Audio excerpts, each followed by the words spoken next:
Good morning, everyone. And welcome.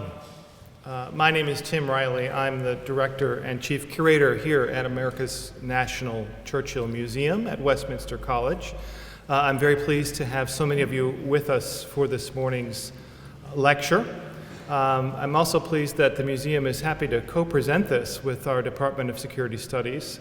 And I'm very, very grateful that Tobias Gibson, Professor Gibson, thank you for bringing to our attention our illustrious speaker, who, when he found out he had the opportunity to come to Westminster, and we found out we had the opportunity to bring him here, it was a mutual love fest, I think. We enjoyed having you here very much. Before I introduce our speaker, I'd like to alert you to a few other lectures that are happening in the coming weeks. To make sure you have them on your calendars. Tomorrow, Friday at noon, I believe, is Katie Hoff. Some of you have seen advertisements around campus for Katie Hoff. She is an Olympic medalist, world champion swimmer, who will be with us to talk about relentlessness. So don't miss Katie Hoff at the Coulter Lecture Hall tomorrow at noon. Also on October 24th, in this space, in the evening at 6 p.m., our annual Cherry Price Lecture will take place, featuring the Australian Ambassador to the United States, Joe Hockey. He'll be here in this space on October 24th. And to round things out for the coming weeks at least, on November 7th, we have the distinct pleasure to welcome to Westminster College Peter Robinson. Peter Robinson was in the administration of President Reagan, was responsible for writing the very famous line, "Mr. Gorbachev, tear down this wall," speech that President Reagan gave in 1987 that led to the demise of the falling of the Berlin Wall. That will mark the 30th anniversary of the fall of the wall. So Peter Robinson will be here on November 7th. Please mark your calendars accordingly. Today, however, we're welcoming the Honorable James E. Baker. James Judge Baker is one of the most highly regarded national security lawyers and policy advisors in the nation.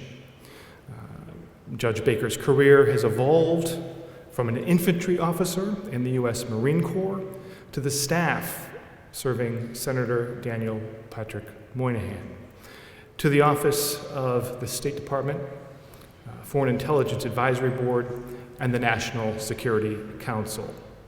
Since 2015, Judge Baker has served as a member of the Public Interest Declassification Board established by Congress in 2000 to promote transparency in national security activities. In addition to his exemplary public service, Judge Baker has been a teacher, a scholar his entire career. He has taught as an adjunct or visiting professor at Yale Law School, his alma mater, where he received a BA and the JD degrees. He's also taught at the University of Iowa College of Law, at the University of Pittsburgh Law School, the Washington University School of Law, and at Georgetown University Law School. His courses have included those on managing national security, challenges in national security, federal courts, and ethics and leadership. In 2017-2018, Baker was a Robert E. Willem Fellow at MIT's Center for International Studies, where he pursued scholarship on emerging technologies and artificial intelligence. Clearly, he is qualified to share with us his thoughts on national security today. Judge Baker currently serves as the Director of Institute for National Security and Counterterrorism at Syracuse University in Syracuse, New York, and has made the trip from New York to Fulton to be with us today. Ladies and gentlemen, the Honorable James E. Baker.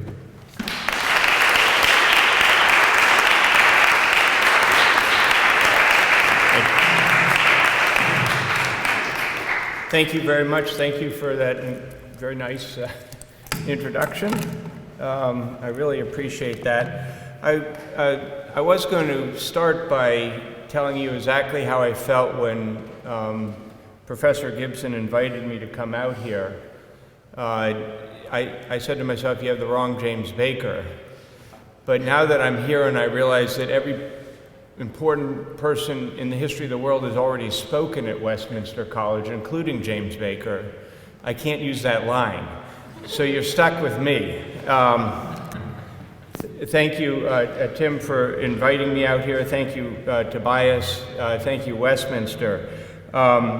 You'll see in a second why I was so eager to come here. Humility, I think, is the most essential judicial trait. And David Brooks has said it's one of the most essential traits to a person with character. And when I think of humility, I think of President Truman. By the way, I don't think of humility when I think of presidents ever. That's not the primary trait a president has, but it is the primary trait, or a primary trait President Truman had. Think about it. What president of the United States would travel from Washington, D.C. to Fulton, Missouri to introduce another head of state or former head of state or prime minister? That's not in the presidential playbook. That's an act of great humility and grace on behalf of a wonderful president. The last time I was in Missouri, I was at the Truman Library, and you know how they switch out the calendars every day you're there? If you're there on April 9th, they put the calendar for April 9th, 1946 or something like that. And I was there and I looked at the calendar, and it was very Truman-esque. The first entry, I can't remember the exact entries, but the first entry was something like, meet with 4-H Club from Dubuque, Iowa. And I'm thinking, leader of the free world, you know, blah, blah, blah, 4-H Club. It was 4-H Club, I just can't remember where it was from. Next thing on his calendar is lunch with a cousin of Bess's. And I'm like, okay, how about get on to the Soviet Union part? 4 o'clock. The typed calendar says, meeting with Secretary of State George C. Marshall. Okay. Then in Truman's own handwriting, he has written next to it, the more I meet this man, the more I talk with him, the more certain I am he is the great man of our age. President of the United States writes that in his own handwriting to himself, admitting that there's someone else in the world perhaps even more important and insightful than himself. That's humility at the presidential level. So that's why I came out, because I've always liked Westminster College because of President Truman and the other guy he was with that day. And here's my deal with you. I feel obliged, so I'm not quite sure whether I'm a judge, a professor, or some random person, but the combination of that yields a sense of duty to deliver you a speech. So I'm going to give you a speech. And what the speech really consists of is things I want you to know. So if I met you out on the sidewalk and I could manage to corral you, I'd say these things to you. But in return for you sitting through that, I'm going to tell you a story. And I think and I hope you'll see when I get to the story that it'll be worth the speech to get to the story. So here's the speech. There's a video of former Secretary of Defense Mattis talking with Marines in the Middle East, in which he says to the Marines, hold the line. And he's not telling them to hold their position until properly relieved. This is what he says. He says, our country right now, it's got problems. You just hold the line until our country gets back to understanding and respecting each other and showing it. Mattis elaborates in his book, Call Sign Chaos. He writes, what concerns me most as a military man is not our external adversaries, it is our internal divisiveness. We are dividing into hostile tribes cheering against each other, fueled by emotion and mutual disdain that jeopardizes our future, instead of rediscovering our common ground and finding solutions. This does seem like a very divisive time. Less so in Syracuse, New York, and perhaps Fulton, Missouri, than in Washington, D.C., but divisive nonetheless. Whatever one's perspective, in my view, many public officials seem more committed to power and to party than they do to principle and to patriotism. It's also different overseas. We all have read essays asking, "Is democracy dying?" the title of a recent Foreign Affairs edition. An equal number of essays ask, "Is the liberal world order going to survive?" by which is meant the international governance structure that President Truman and Prime Minister Churchill did so much to build. Like Dean Acheson, they too were present at the creation of the United Nations and of NATO. These institutions, the liberal world order, were designed to address the two great threats that Churchill identified in his speech, war and tyranny. I ask, if we are going to tear down this liberal world order, we ought to know what we are replacing it with first. So today I would like to address these themes of division at home and turmoil abroad by drawing on the lessons of the Cold War. Many of these lessons are embedded in the speech Westminster does so much to preserve and celebrate, and one of those lessons is the importance of law. The importance of law, by which I mean the principles embedded in the Constitution, not a particular statutory provision. Law is the response to tyranny, Churchill reminds, and it is found in what he called the deeds of freedom, the Magna Carta and the Declaration of Independence, and the principles they espouse. One of the things that united Americans during the Cold War was our commitment to law as a bulwark against tyranny. It was common ground we all stood upon. May Day was countered with Law Day. Law was our strength, which is why the Soviet Union worked so hard to highlight instances when America did not live up to its legal ideals, like Jim Crow law. And it is also why Russia worked so hard, and others too, to undermine the institutions in the United States that sustain the rule of law, our elections, our courts, and a free press. I worry, like Mattis, that we are losing our unity, even about law, and an understanding that law is our essential virtue as a country.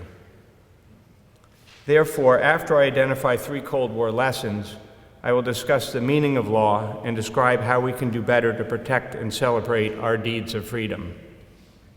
And then, as I indicated, I'm going to close by telling you about my friend Jack Downey. His life illustrates some of the lessons of the Cold War. His life also exemplifies a different kind of deed of freedom, the daily acts some people take that define the difference between upholding and defending the Constitution and treating it as a cynical tool to wield, as a majority or a minority might wish. Most importantly, Downey reminds me, as I hope he will remind all of you, to always look up with hope, grace, and optimism, rather than down with anger, sadness, and dismay. So let me start with a bit of personal background so you know who's talking to you and what bias I might bring to the table. I grew up in Cambridge, Massachusetts in the 1960s and early 1970s. For those of you who weren't around then, think Berkeley, California during the 60s. During the Vietnam War, I used to dress up as a soldier on Halloween in honor of the Minuteman tradition and the citizen soldiers of World War II.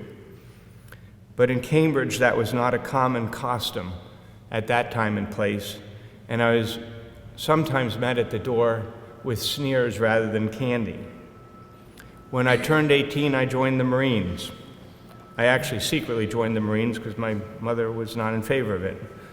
And I went to officer candidate school, seeking to fulfill my sense of civic duty as a citizen soldier, and because I felt the good fortune to have been born an American, so I had to redeem that good fortune. It was a spur-of-the-moment decision that I'd been spending my whole life preparing for. My drill instructors called me a communist when they found out I was from Cambridge and Yale. My classmates called me a conservative when they found out I was in the Marines. I never spoke in class and rarely outside of class, so it would have been impossible for anyone to have known what I was or wasn't. Do not judge the book by the cover, we are told, but we do it all the time. So I planned to stay in the Marines because I found it to be the best school I had ever gone to. It taught me more than any other school. I liked the Marines because it was the most diverse and egalitarian organization I'd ever been part of, and it remains so today. I also liked how the mission and the diversity I saw meant you were always and invariably judged by the 3 C's, character, competence, and commitment, not based on who your parents were, where you went to school, or where you were from. However, one day I received a phone call from Senator Daniel Patrick Moynihan, for whom I interned one summer. He did not say hello. He did not say, how are you? He simply said, you are going to work for me. I responded, Senator, I'm in the Marine Corps. To which he responded, I know you're in the Marines. You start next week. And I said, well, it doesn't work like that. You can't just leave. And he said, oh, yes, you can. I've worked it out with the Commandant of the Marine Corps. You're going to come work for me, and if there's a war, I'm going to send you back. And I was like, okay. And then the Commandant's office called and said, Lieutenant Baker, resign your commission, take a reserve commission, and report to Washington. So welcome to Washington. That's how I ended up there. But then about 1 year later, Moynihan called me into his office. And as if he had just discovered that I was an amoeba or some strange biological item, he said, you're apolitical, aren't you? Yeah, I thought that was quite something to be quite proud of, and it wasn't quite what he was looking for. He said, you're apolitical, so you have to go to law school. And I said, law school? I don't want to go to law school. Who would want to be a lawyer? Which is what I actually said. And he responded, oh, I don't want you to be a lawyer.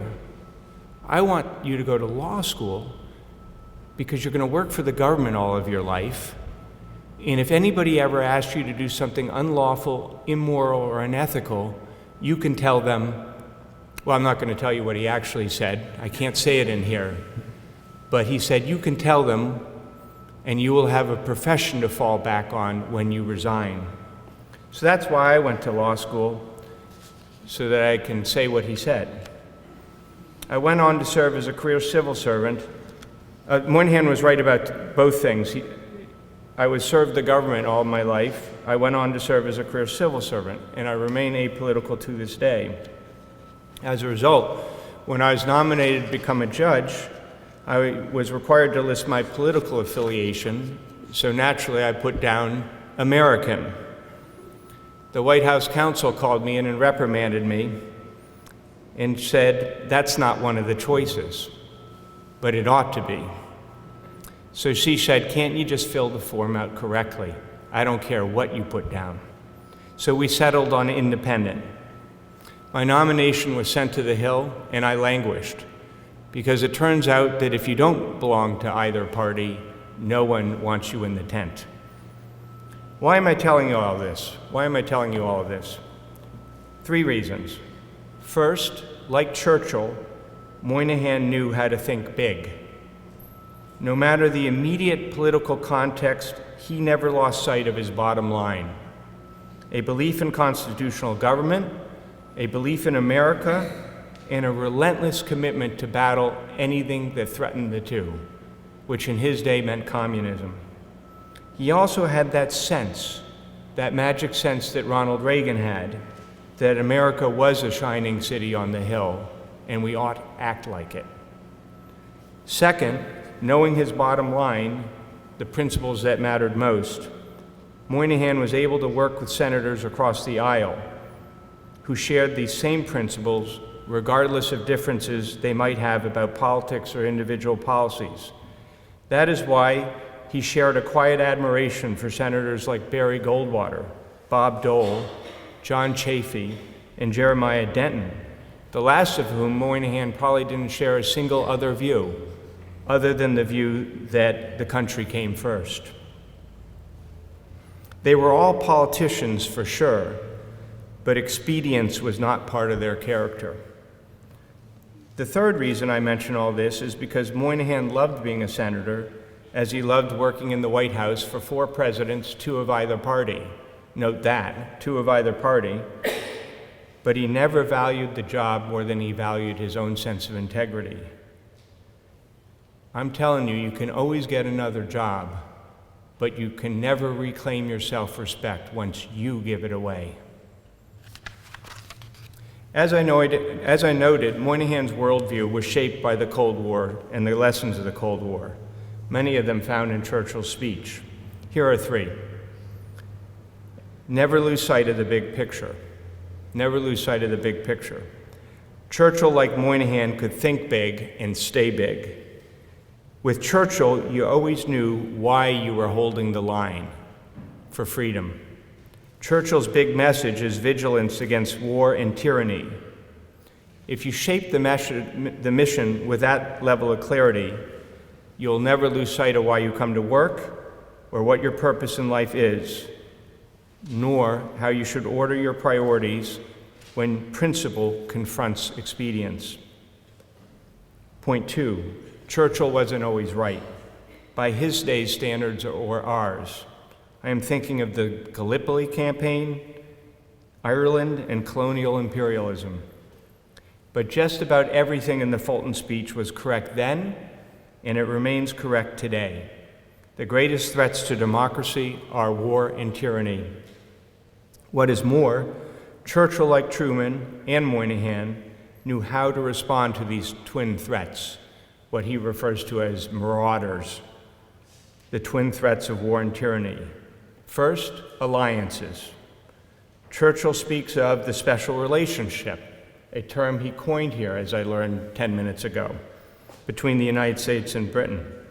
He speaks of the fraternal association of the English-speaking peoples and of the Western democracies standing together, presaging the formation of NATO in 1949. And oh, by the way, here's what Mattis says in his book. If we didn't have NATO today, we would have to create it in order to hold on to our founding fathers' vision of freedom and rights for all. Second, so I'm listening to 3 responses that Churchill would present for confronting tyranny and war. Second, relentless attention to telling the truth. Truth builds trust at home, credibility abroad, and counters propaganda. In Churchill's day, the propaganda of Pravda, otherwise known as Truth, the Soviet Party paper. Think here as well of Senator Moynihan's phrase, "You are entitled to your own opinions, but not your own facts." By the way, he was one of the few people, probably the only person in the history of America, whose favorite government agency was the Bureau of Labor Statistics. Anybody have that as their favorite? Why?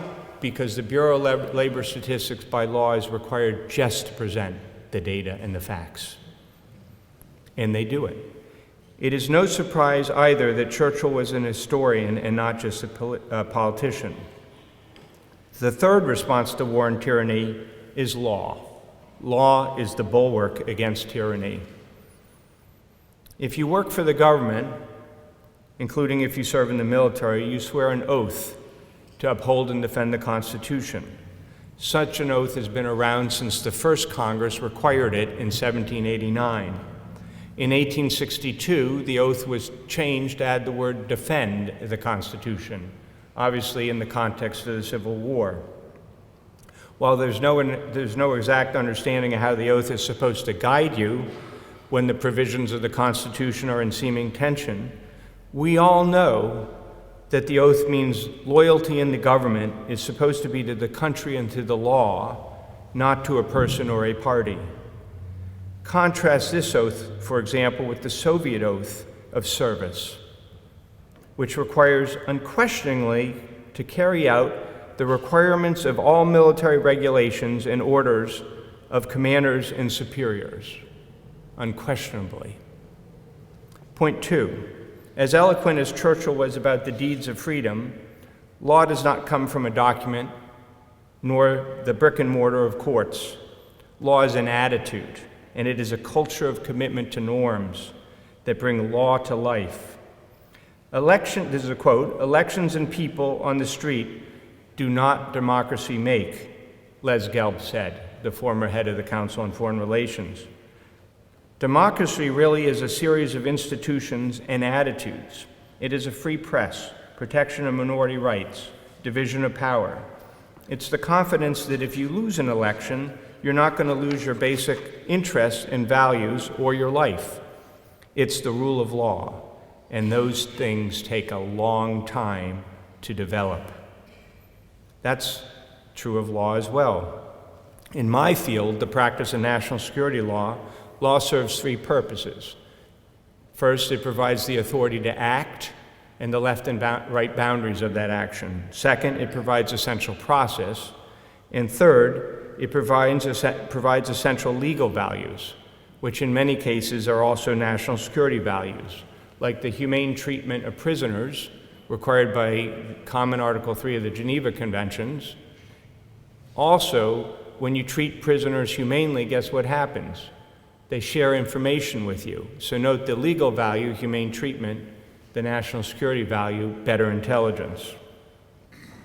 Leon Firth, a former national security official, captured this point well when he wrote, "The essential duty of the national security lawyer is to get to yes with honor, with the nation well taken care of and the Constitution intact." Yes is the authority part, with honor is the values part. That leads to point 4. Law depends on the moral integrity and the courage of those who wield it.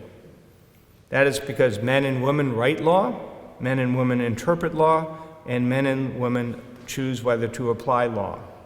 But we tend to lose sight of the fact that in this country, one of the virtues of our constitutional design, that it is not supposed to be the same man or woman who does all three at once.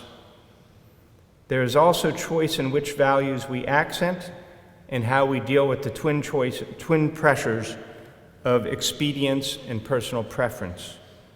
Again, why am I telling you this?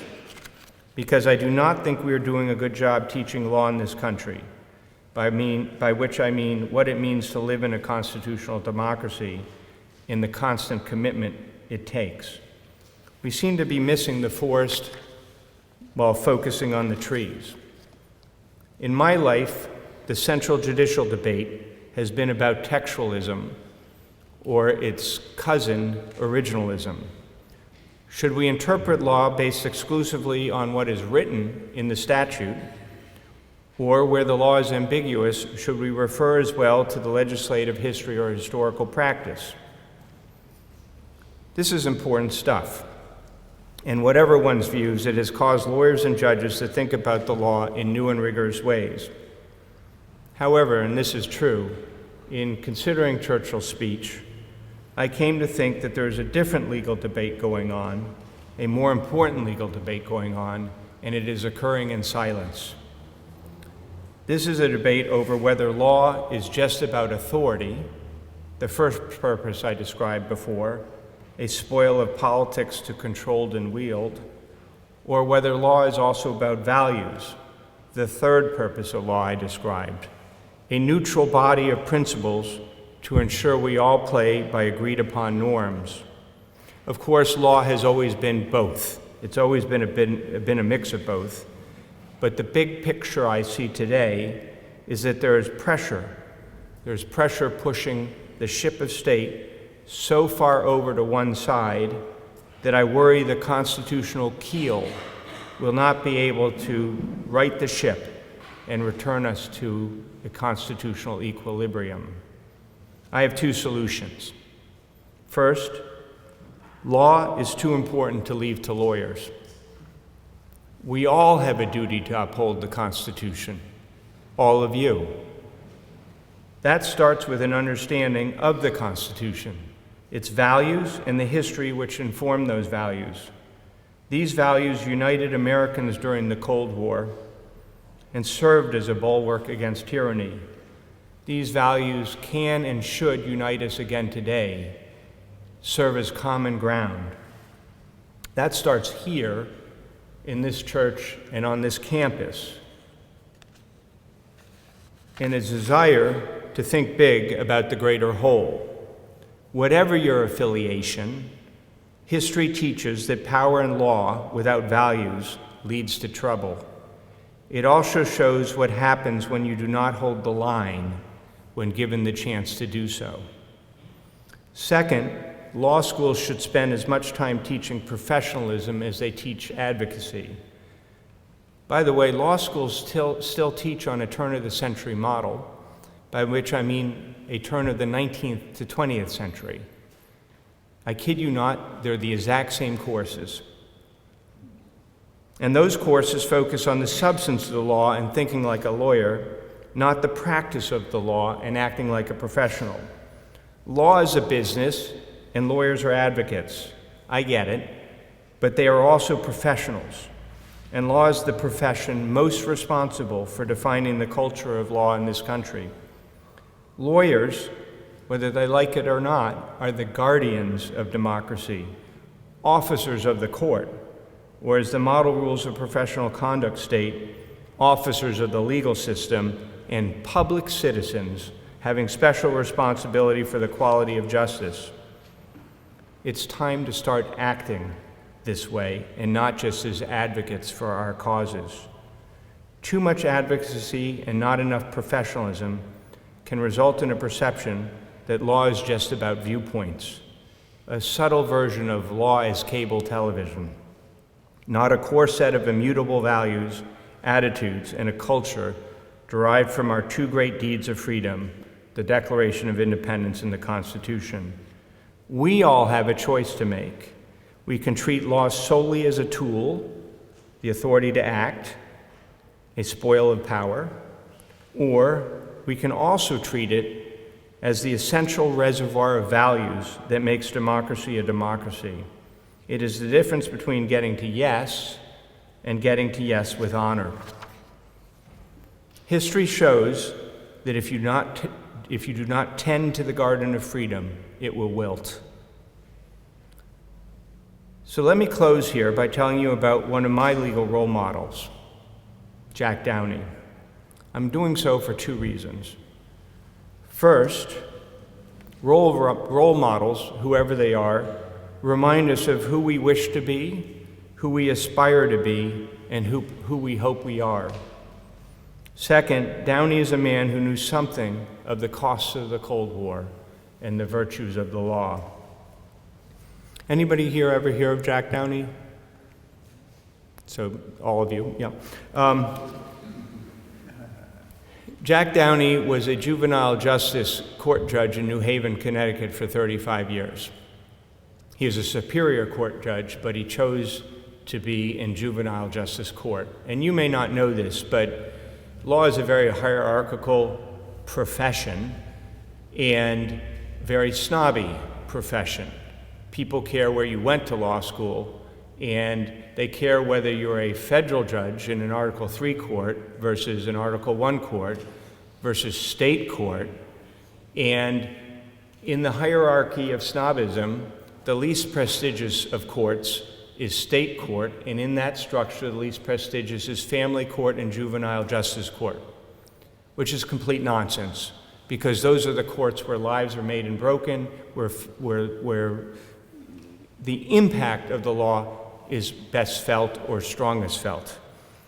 Well, Jack Downey chose to be a juvenile justice court judge for 35 years, and he did it so well that they eventually named not just the courthouse after him, but the Juvenile Justice Detention Center. When I was in law school, I used to go watch Judge Downey in court and see with what grace and kindness and care he treated the people who came before him, the young teenagers who had gotten in trouble.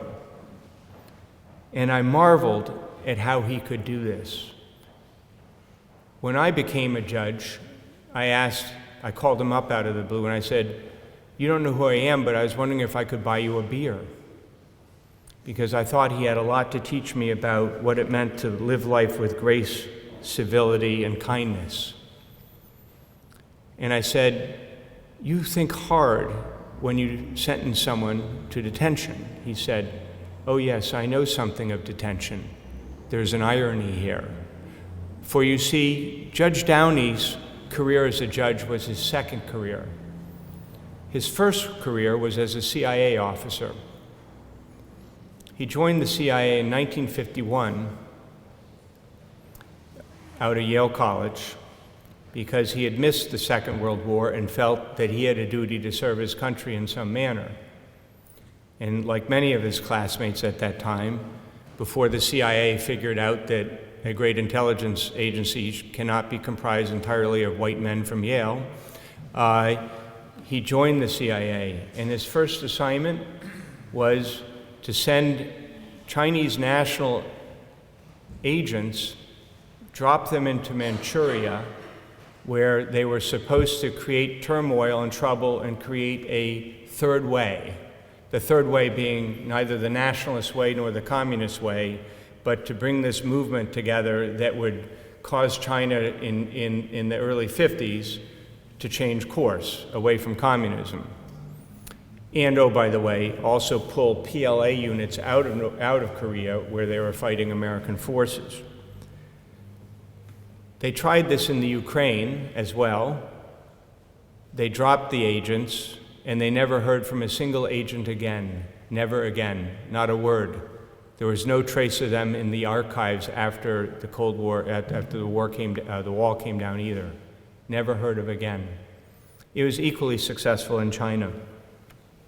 There came a time when the cell that Jack Downey was running radioed out and said there was a high-level defector that wanted to come over to the American side. Such a high-level defector that it was determined it was too secret a mission to send the Chinese nationals in to collect the defector, so they would have to send the two most junior case officers, Jack Downey, who'd been there for a year, and Richard Fechtow, who'd been there for 2 weeks.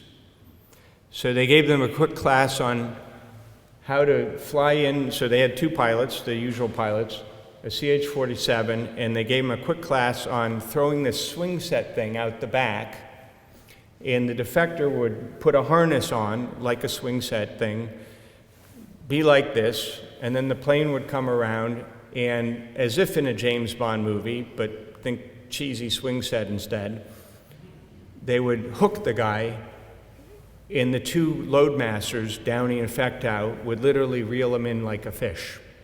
This required the plane to slow down at near stall speed so that they did not tear the person apart.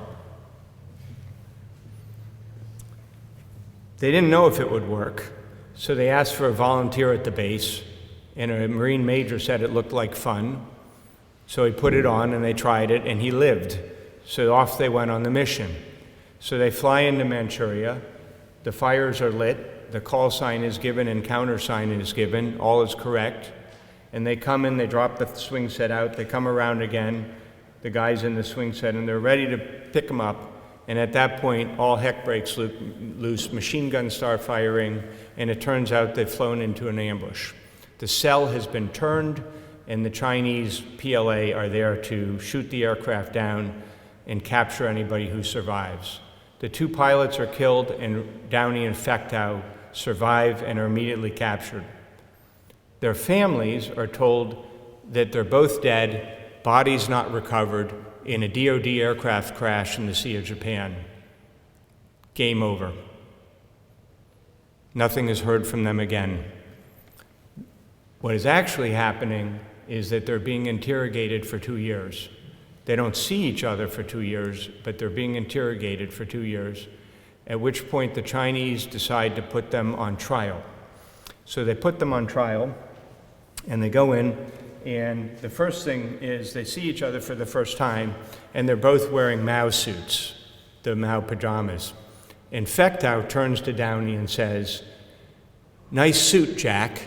Who's your tailor?" And they both crack up, and they get butted down with rifle butts. Sense of humor, very important. They then go in, and they're assigned lawyers. Downey asks his lawyer, "Don't you have any advice for me?" The lawyer says, "Good luck." That's the advice. So they go in, and they immediately proceed to the sentencing phase of the trial. and there are the members of the cell, the Chinese members of the cell, and then at the end are Fectow and Downey. And if you were a member of the cell and you cooperated, you didn't get death, you got 5 or 10 years.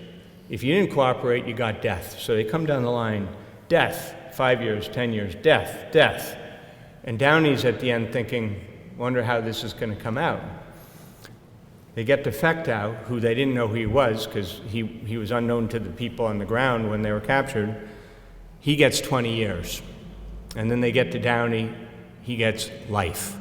Life in Mao's China means life. So they go to jail, and to make a really long and boring story shorter, as Jack Downey said to me, to make it shorter and boring, he spent the next 21 years of his life in prison in China, 6 straight years at one point in solitary confinement. He didn't learn Chinese because he didn't want to emotionally commit to the fact that he would spend the rest of his life in China, so he learned Russian. His reading material, the collected works of Joseph Stalin, which is what they permitted him. And then when the Sino-Soviet split occurred, they went in, tore it all up, and accused him of being an imperialist dog. He knew the Cultural Revolution was going on, although he did not know what it was, because the camp commandant became the custodian, and the custodian became the camp commandant. Well, to return to the long and boring story, at the 20-year mark, Richard Fectow was released. Not Downey. They used to drive them in a truck around and say, you're going home, and then they drive them back and put them back in the prison. So as part of ping-pong diplomacy, when Kissinger and Nixon opened up relations with China, there came a time when Kissinger called Zhou Enlai and said Mrs. Downey was dying and would they please allow Jack Downey to come home. And Zhou Enlai said he would on one condition, that President Nixon personally acknowledge in public that Jack Downey was a CIA officer. And so there's a press conference in which the President of the United States, at the time Richard Nixon, is talking about the economy and whatever, and there's a planted question in the audience, and the person says, it's totally out of context, he says, is Jack Downey, who is Jack Downey and where is he? And the President goes, he's a CIA officer. And then he moves on to corn crops or whatever. And so, yes, indeed, the Chinese released Jack Downey after 21 years. He's watching the National Ping Pong Championship when they come to him. He thinks it's another of these games where they drive him around. So he says, don't bother me, I'm watching ping pong. And so they have to sit there while he watches the National Ping Pong Championship. He then comes home, he crosses the border into Hong Kong. A UK police officer salutes him, and he says it's the first act of human dignity he had seen and observed in 21 years. So he comes home, and what does he do? He could have been an angry man, a bitter man, a sad man. Instead, he goes to law school. He loves law school. It's his joke, not mine. He said, I was the happy guy in law school, because I had 21 years of salary saved up, and I was a 44-year-old with an 18-year-old mind. Law school was nothing but fun. Well, he earned his fun. Yale Law School would not admit him, because at this point Yale and its professors had turned against the CIA, having let everybody on the campus be recruited there in the first instance. Shame on them. So he went to Harvard Law School. He met his wife, Audrey, a Chinese-American woman, because she wrote him a letter when he came back and said, I offered to buy him a beer. She offered to buy him a cup of coffee to say welcome home. And they fell in love, and they had a son, Jack Downey Jr., who they took to China at the invitation of the government of China many years later. So what's the point of all this? Jack Downey was a Cold Warrior. He knew the costs of the Cold War, and he reminds us that if you're going to take a National Security Act, it better be worth it. Real people and real lives are at stake. Don't do dumb things. But more importantly, Jack Downey reminds all of us me on a daily basis, that it's never too late to make a difference.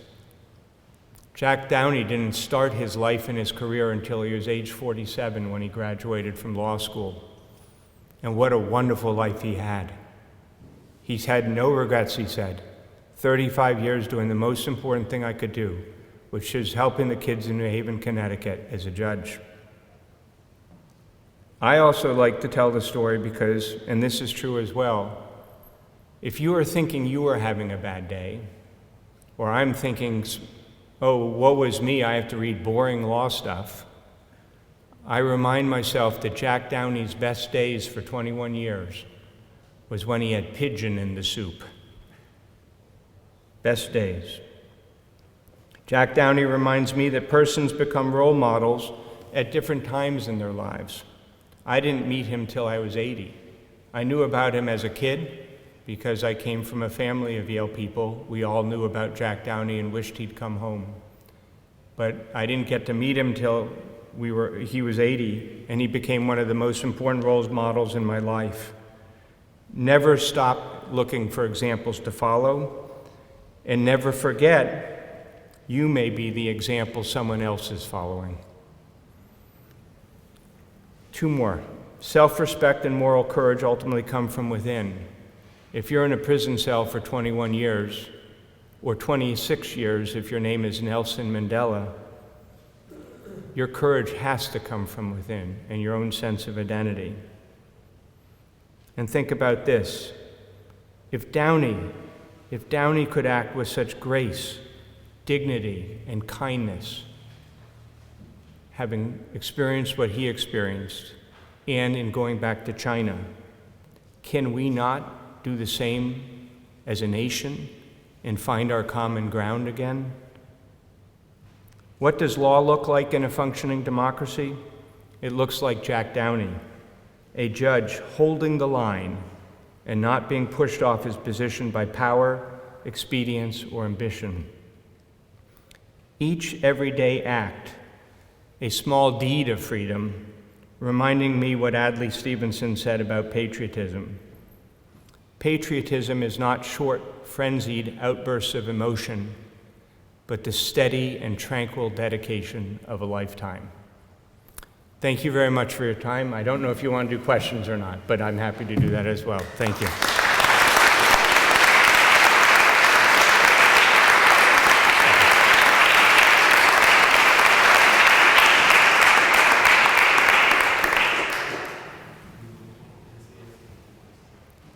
Thank you. I think to keep on a schedule for the judge, we will have a question and answer session scheduled for this afternoon, Yep. 1 o'clock at the CSC 126. So if you'd like to do that, if any of you from the community have a quick question, I'm sure you'd be grateful. So do please come to the Q&A session. I like Q&A. As I indicated in the speech, I was once very quiet, not anymore. I once did 5 hours of Q&A because I gave a lecture and I said, I'll stay here as long as there are questions. And I thought I was being polite, and no one left for 5 hours. So anyway, I can do questions, but don't worry, I won't do 5 hours of questions now. I saw the look on your face. Are there any questions? Otherwise, we can postpone them or defer them until the Q&A session. No one dares, right? Do you have a question? I might, if you have a couple minutes afterwards, I'm with the local press. The press is an open press, the free press. They should all hear your question. Did you not hear that line about the free press in here? Okay, I guess. Or you can tell to me privately, and then I'll. You don't have to do that. So, having heard about the principles of, This is going to be a hard question. yeah, probably. Okay. Did I mention that we're only doing Q&A later at an undisclosed location? You must have a Westminster ID in order to get in. Okay, please carry on. Hearing about the principles of law and respect and so forth that you hold true, is there advice that you would offer our current president during this time of especially intense turmoil? Well, I just have. I just have. I do not, I started the speech with a comment about humility. I do not flatter myself into thinking that anybody will hear or read this speech outside of this room. But I hope the message will resonate when, prior to the last election, I wrote a pamphlet, and the ABA published it. And it was a pamphlet that was designed to tell the president-elect, whoever he or she might have been, what they ought to do in terms of structuring the National Security Council staff and the NSC process. And I made a point of writing it before the election and sending it to both transition teams before the election so that no one would say it was directed to one person or party or one thing or the other. And I will let you judge whether it was read by anybody by the fact that one of the essential points I said is that the White House should be careful in how it communicates with the FBI, and there is a long-standing tradition of the White House at the political level not communicating with the FBI to avoid any appearance of pressuring on investigative matters. So now I'll leave it to you to determine whether anybody read that particular document and that point. But most of what we have in government are norms, and norms are values, right? And that's why I put special emphasis on those words in my speech. It's not the law we want, it's the attitude, the culture, and the norms that come from respect for the law that we want. So your question was a fair one. Would I have any advice for President Trump? Indeed, I would. I've tried before, and I would try again. But I kid you not, this is my advice right here. Thank you for blowing my cover. I was pretending I was giving a speech to you, and I was really talking to people in Washington, was I not? Saying, knock it off. Both of you knock it off. Find that common ground again. And to the lawyers in the room, not this room, that room, act like the professionals and guardians of the Constitution that you are. That's not a political statement. Attorney General Jackson, who wrote in the Youngstown case as a justice, he said, the United States government is prone to focus on the immediate and transient matters and policy issues, not the long-term consequences to the Republic and the Constitution. Lawyers have a duty to always address the long-term consequences to the Republic and the Constitution, not just the short-term gains and losses. So every time you hear me use the word expedience in this speech, you can figure out for yourself who I'm talking to. And it may be more people than you think. And it may be people of all parties and not one or the other. Is that responsive to your question? It is, thank you. Okay. Other questions? Yes, sir. There's been a lot of consternation last few years over all the national security professionals getting up and kind of giving their advice to the president, to the media, those sort of things. It just seemed to be a lightning rod, obviously, for today's dialogue. Is your take on it spur to help the public's maybe adjudication of these matters? Sure. One of the issues in the current administration is that there is no discernible national security process.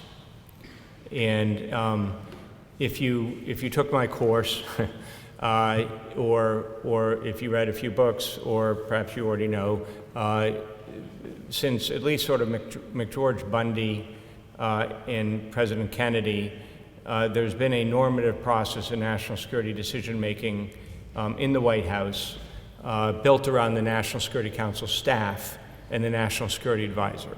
And this has been true across administrations.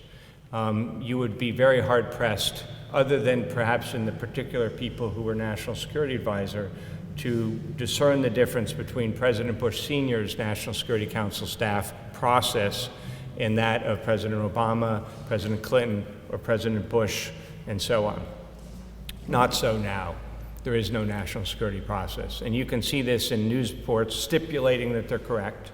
They may or may not be accurate in all regards or any regards, but stipulating that some of the reports are accurate. We see that former National Security Advisor Bolton was not invited to a meeting to discuss Afghanistan policy. The National Security Advisor is supposed to run the process for the president. How can he not be invited to the meeting? That kind of thing. So your question was to leaks and to things in the paper. So leaks are part of the game, right? People in the policy community leak all the time. They leak to undermine positions taken. They leak to try and get the president to notice something he did not notice before. And I can see the pressure here if you're trying to communicate to a president who presumably or perhaps only watches TV. That's how you're going to write your memo to the president. Is it normative? No. Is it a good practice? No. Does it undermine national security? Yes. Is it better than the president not knowing anything? I'd go for give it a go. Don't do classified information, and don't leak on your colleagues, right? Leaking on your colleague means he said this and undercut it. I don't want the deliberative process that goes on inside to be revealed because it's going to chill people from saying what they really think. But you have a duty to the country and not the president. And if you think it's your duty to make the president aware that his policy on undermining the Kurds is erroneous, then I think you have a duty to do more than write a memo he won't read. You have a duty to say something. And because there is a higher duty, which is to the lives of the people in the field, to the longer-term interests of the United States. What is the longer-term interest? Well, if you cut and run on allies, nobody's going to trust you, right? Nobody's going to trust you. Do you think the presidents and prime ministers of the Baltic states are worried about what's going on in Syria? You bet. They're wondering, when Russia moves against us, is the U.S. going to be with us or not? So, anyway, I think I've responded, and now I'm getting myself in trouble. But so now I think we probably do have to go to class. However, I'm a judge, and I'm allowed to issue orders and writs. So I hereby direct that no class will be continued after the lunch hour. Students are free to avoid their homework for the next 2 days. Thank you. So ordered.